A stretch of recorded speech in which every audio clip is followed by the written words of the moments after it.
जरूरत नहीं होती। वे पैदल चलते हैं और अब मजबूत बन के चलते हैं। इसी प्रकार तथागत बुद्ध चारों दिशाओं में पैदल चले, किसी रथ घोड़ा पे बैठ के नहीं चले। नदी बहुत मिली, रोहिणी मिली, निरंजना नदी मिली, अचरपति मिली, गंगा मिली, बहुत सी नदियों को उन्होंने अपनी इस योग शक्ति से पालती मार के और नदी में बैठ जाते और पार लग जाते तथागत बुद्ध, क्योंकि वे प्रकृति से परे थे। और जो प्रकृति से परे हो जाता है वो दुनिया में पूजा जाता है, दुनिया में अमर हो जाता है। और जो प्रकृति में लिपटा रहता है वो समझ लो दुखों से घिरा रहता है, कभी उसे छुटकारा नहीं मिलता। इसलिए बिहारी किसको कहते हैं? जो पूरे देश में भ्रमण करता है उसे बिहारी कहते हैं। बिहारी किसे कहते हैं? जो पूरी दुनिया में भ्रमण करता है। पूरी दुनिया में बुद्ध भ्रमण किया, जैत बन गए, मथुरा में आए, तथागत बुद्ध चारों दिशाओं में गए। कपिलवस्तु में तो उनका जन्म ही हुआ, लेकिन प्रसन्न राजा के यहाँ गए, दंडपाणी के यहाँ गए, उंगली बाण को भी, डाकू उंगली बाण को भी इंसान बनाया। और तथागत बुद्ध का इतना बड़ा इतिहास है, इतनी बड़ी कहानी है कि 1 महीना लगातार चलती रहे फिर भी ये कहानी पूरी नहीं हो सकती। इसलिए बिहारी किसको कहते हैं? सुनिएगा, मैं आपको सुना रहा हूं कि बिहारी किसको कहते हैं।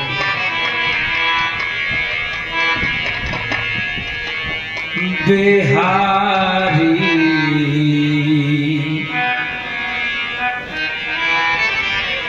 ओ बिहारी उलटी है रीत तुम्हारी, बिहारी उलटी है रीत तुम्हारी, ओ बिहारी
उल्टी है रीत तुम्हारी,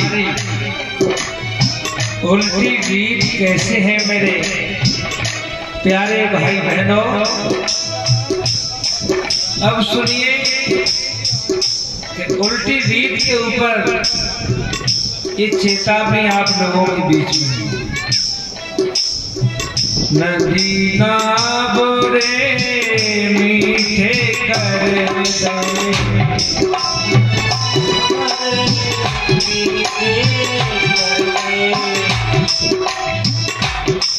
नदी का पानी मीठा है।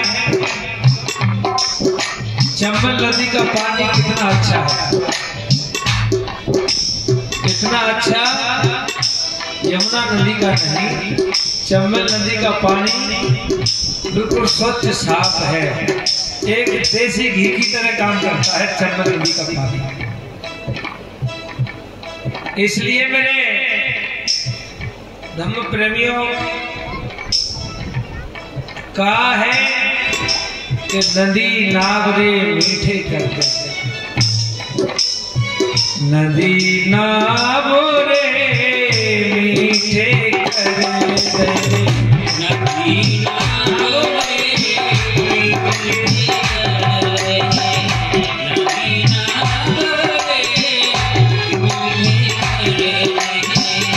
नदी नावरे मीठे कर दे, समदुर करे दयोकारी हो, समदुर करे दयोकारी बिहारी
तुम्हारी बिहारी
नदी का पानी बहुत मीठा है, बहुत अच्छा है, लेकिन समुद्र में पानी पियो तो समुद्र का पानी कितना खारा है, वो पीने के लायक नहीं। इसलिए बिहारी उल्टी है रीत तुम्हारी। तो आप देखना कहीं बाग में जाकर के एक तरफ कोयल बैठी हो, एक तरफ कौवा बैठा हो, तो दोनों की पहचान कैसे होगी? वाणी से। दोनों की पहचान वाणी से होगी। कागा किसका धन हरे, कोयल किसको दे, और मीठे वचन सुनाए कर जग अपना करे। बोली में रस, बोली में विष, और बोली ही फांसी पे चढ़ाती है। बोली में रस, बोली में विष, बोली फांसी पे चढ़ाती है, आहा बोली ही सम्मान दिलावे और बोली ही मरवाती है। सिर्फ शब्दों का खेल है, इसी में रस है, इसी में रस है। इसलिए कहना है बबूला को रंग से तो बरने में, बबूला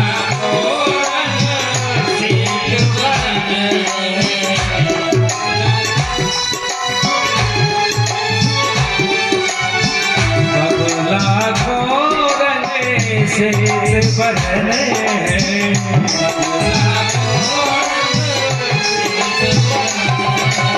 बबूला को रंग से तो बरने में,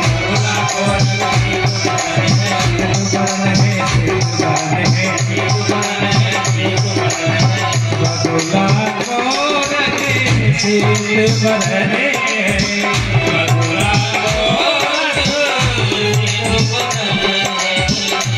और कोहे करे दैकारी हो, कोहे करे दैकारी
बगुला कैसा दिखता है?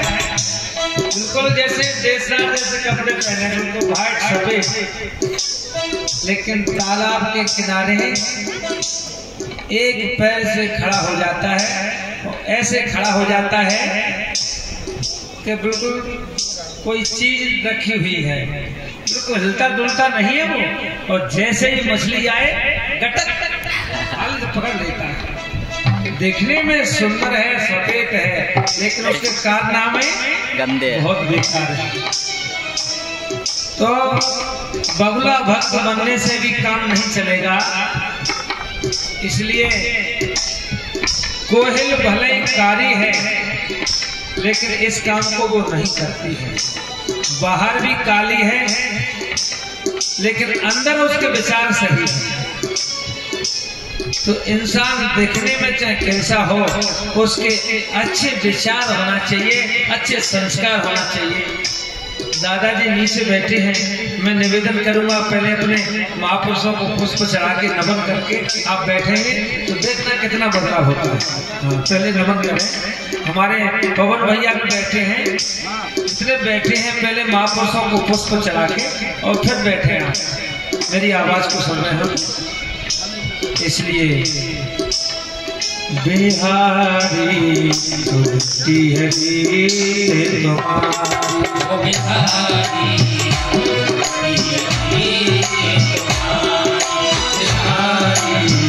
उड़ती है तुम्हारी, उड़ती है तुम्हारी,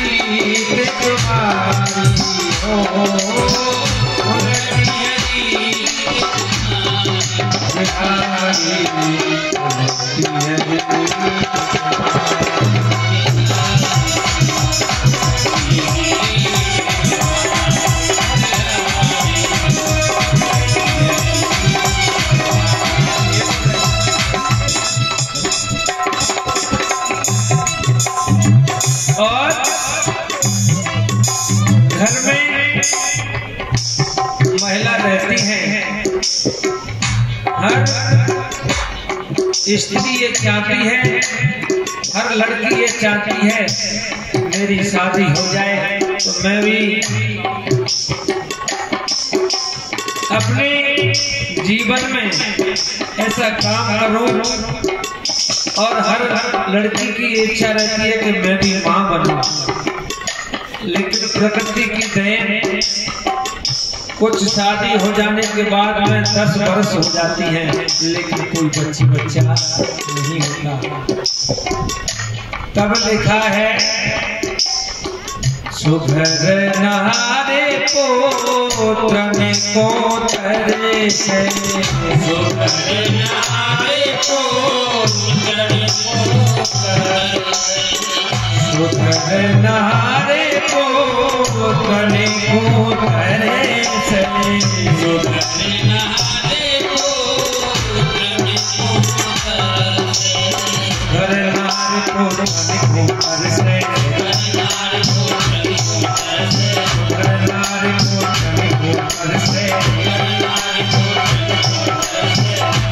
घर नारे पोत्रने को तरे से,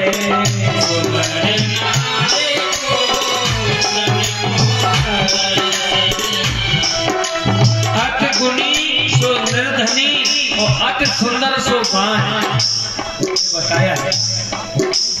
जो स्त्री ज्यादा सुंदर होती है वो बान हो जाती है, और जो विद्वान ज्ञानवान ज्यादा होता है उसके पास ज्यादा पैसा नहीं होता। अति गुणी सो निर्धनी, वो निर्धन रहता है। इसलिए कहना है तू हर जन जनिहारी हो,